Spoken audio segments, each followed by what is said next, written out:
जयपूर नावाच्या एका छोट्याशा गावात रीता आणि राजू हे पती पत्नी आपल्या 2 मुलांसह पिंकी आणि चिकू सोबत एका मोडकळीस आलेल्या घरात राहत होते।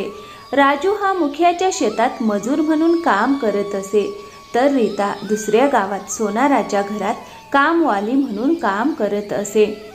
दोघेही पती पत्नी कष्ट करून कसा बसा मुलांचं पोट भरत होते।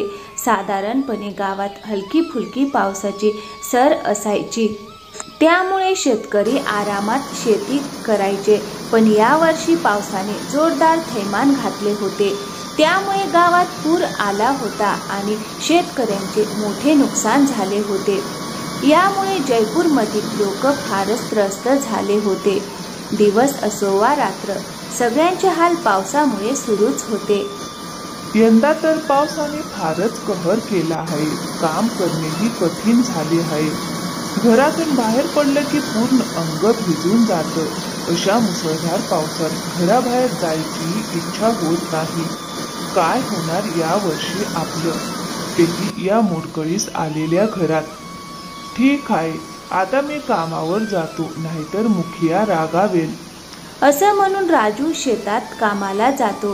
पिंकी आणि चिकू शेजारच्या गावातल्या सरकारी शाळेत शिकत होते। रीता मुलांना शाळेत सोडून मग आपल्या कामावर निघते। त्या मोठ्या घरात मालकीन सुनीता आणि मालक अजय आपल्या 2 मुली मीना आणि सीमा यांच्यासोबत राहत होते। ओ रीता, आलीस का?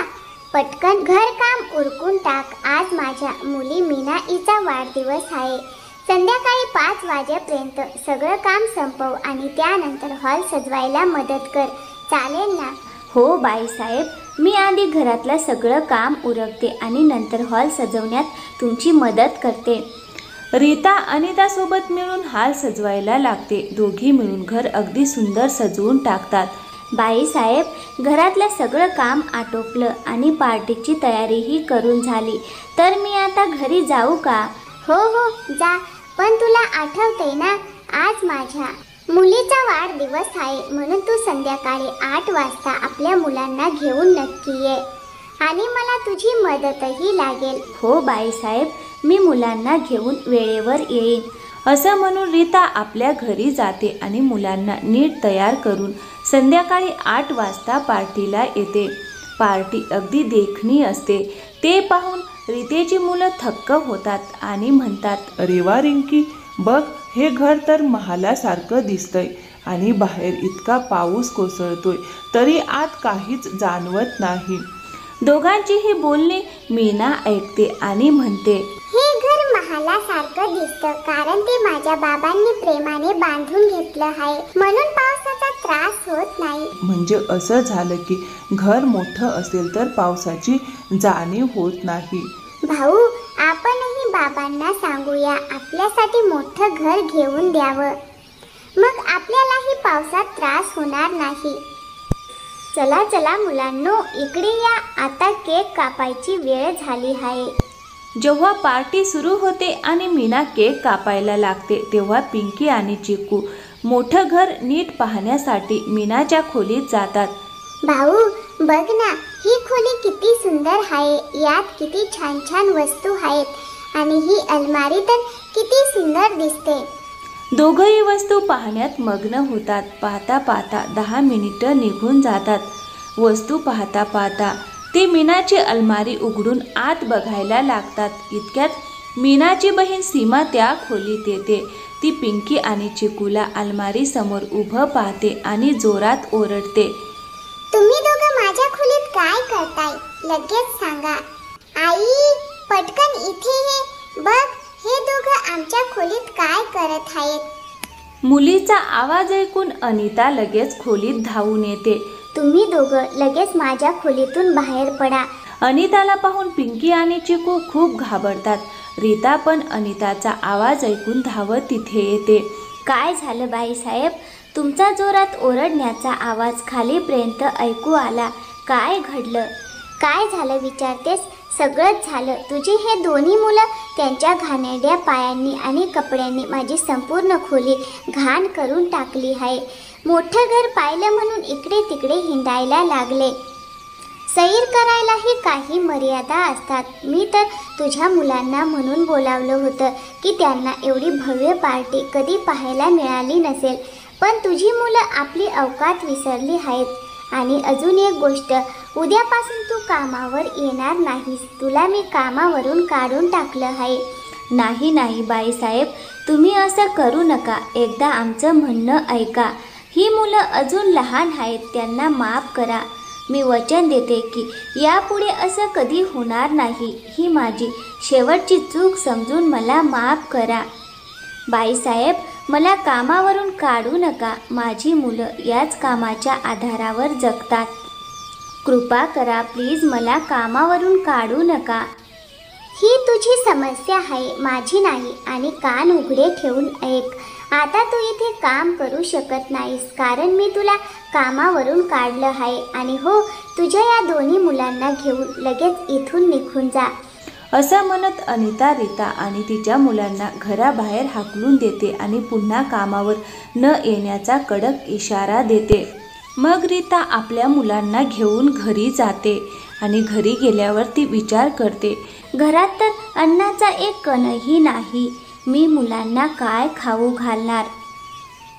मी तर उपाशी झोपेन, पण मुलं उपाशी कसं काय झोपतील? तेवढ्यात तिचा नवरा येतो आणि ती त्याला म्हणते, अहो ऐका ना, घरात अन्नाचा एक कणही नाही. आज आपल्याला बहुतेक उपाशी झोपावं लागणार आहे. याची काळजी तू करू नको रीता. आज मुखियाच्या घरी पार्टी होती, त्यामुळे खूप अन्न उरले होते आणि त्यांनी मला हे अन्न दिलं आहे. जा, ताटं वाढ आणि जेवायला घे. मग त्या दिवशी चौघेही पोटभर जेवण करतात आणि झोपतात. मग असेच काही दिवस निघून जातात. घराची हालत खूप खराब होऊन जाते. घरात अन्नही मिळत नाही. मग एके दिवशी रीता आपल्या मालकिनीकडे जाते आणि मालकिनीला सांगते, मालकीन, मला थोडे पैसे उधार हवे आहेत. अरे तू, मी तुला आधीच कामावरून काढलं होतं, तरी तुझी हिंमत कशी झाली माझ्या घरात येण्याची? निघ इथून आणि यापुढे तुझा चेहरा देखील मला दाखवू नकोस. अनिताचे असे बोलणे ऐकून रीता उदास होऊन घरी जायला लागते. पण रस्त्यात तिच्या नजरेस एक भिंतीवरचं लिहिलेलं जाहिरात दिसतं. त्यावर लिहिलेलं असतं, रेस्टॉरंटमध्ये स्वयंपाक करणाऱ्या बाईची गरज आहे. ते वाचून रीता थबकते आणि विचार करते, मला तर वेगवेगळे पदार्थ बनवता येतात. जर इथे काम मिळालं तर घर चालवण्यासाठी थोडे पैसे मिळतील. असं मनाशी ठरवून रीता त्या रेस्टॉरंटमध्ये जाते.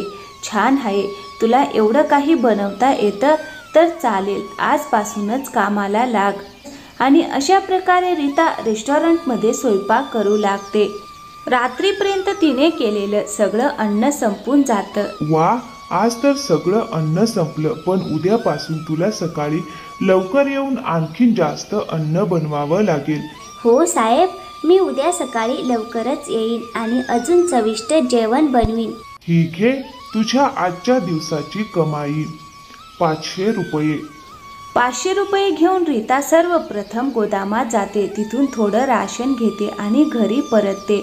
घरी पोहोचल्यावर रीता पटकन चविष्ट स्वयंपाक करते आणि मुलांना जेवायला देते.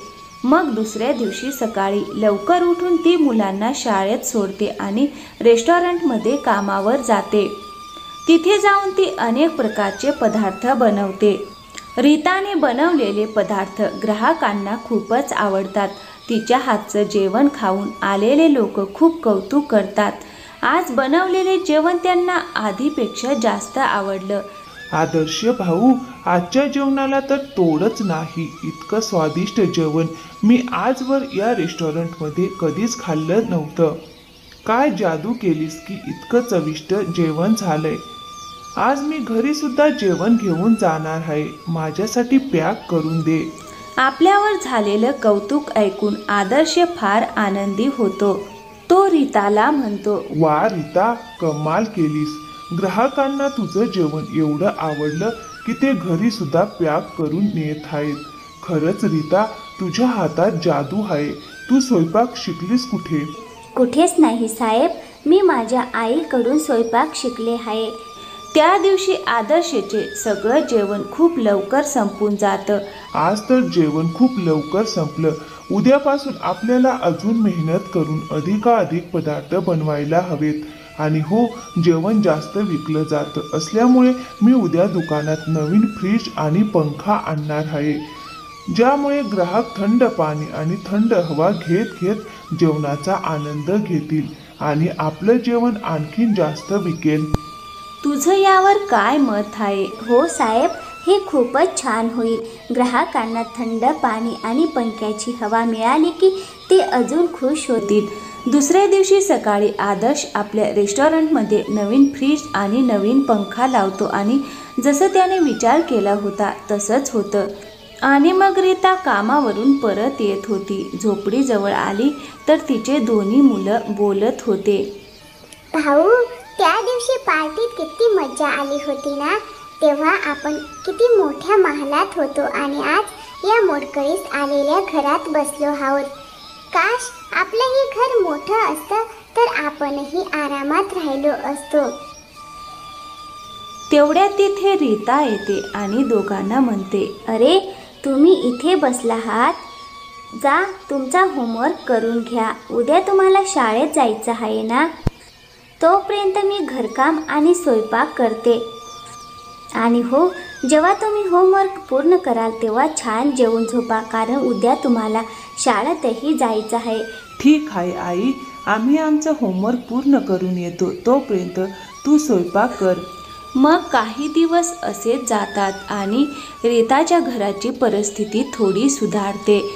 एके दिवशी रीता कामावर जाताना ती बघते की एका मालकाने घर विकायला काढलं होतं, कारण त्याला पैशांची खूप गरज होती.